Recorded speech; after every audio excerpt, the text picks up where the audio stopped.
Mr. Speaker, here we are. We started on this journey with this legislation in subcommittee and full committee on the initiative of Mr. Taylor of Mississippi, Mr. LaTourette of Ohio, Mr. LoBiondo of New Jersey, Mr. Kagen of Wisconsin, a whole host of members who live along the water, whose districts encompass water-based recreational activity, alarmed by constituents that something serious was about to happen as a result of a decision of the U.S. District Court for the Northern District of California that guys with and women with little motorboats are going to have to go through a ballast water discharge system.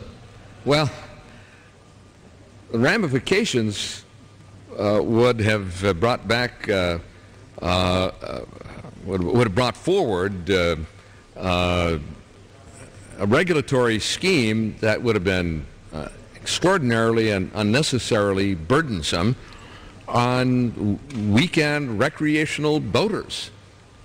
And every weekend I travel throughout my district, I look longingly out on the lakes at those who are using their boats. Wish I could be out there with them. I'm out doing other things, most of them indoors in meetings with people. And I know from hearing from my constituents, as the gentleman from Ohio, Mr. LaTourette, did, that incidental discharges, as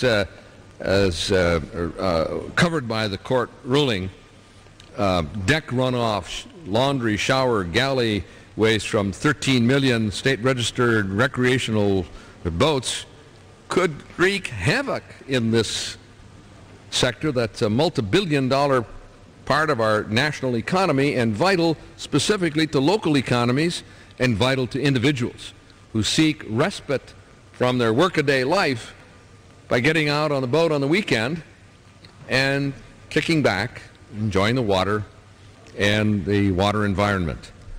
In the aftermath of the court case, Northwest Environmental Advocates, our committee closely reviewed the issue of discharges incidental to the normal operation of a vessel, to use the technical term, including the implications of both recreational vessel discharges and commercial vessel discharges. And we decided it's appropriate to retain a limited exclusion from the National Pollutant Discharge Elimination System that will allow requirements for discharges incidental to the normal operation of a recreational vessel.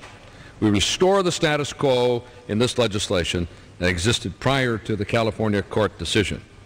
Now, just one word of explanation for the procedure here. We were ready to bring our bill out weeks ago.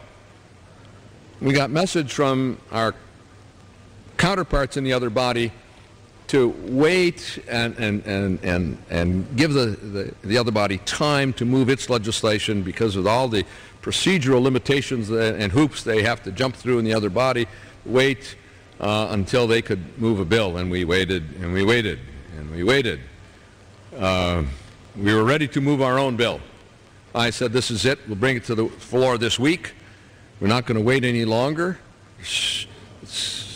Well, I won't characterize any further the other body that might go beyond the decorum of the House in this matter. And suddenly, the trigger went off, and the other body moved with its bill and brought them to the floor. And if we act today on this legislation, we can just send these bills directly to the President for signature.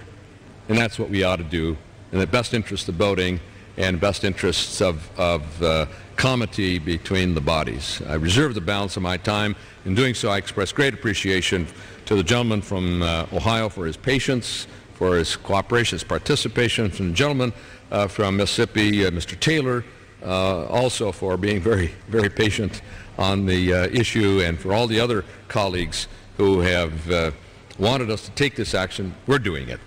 I reserve the balance of my time.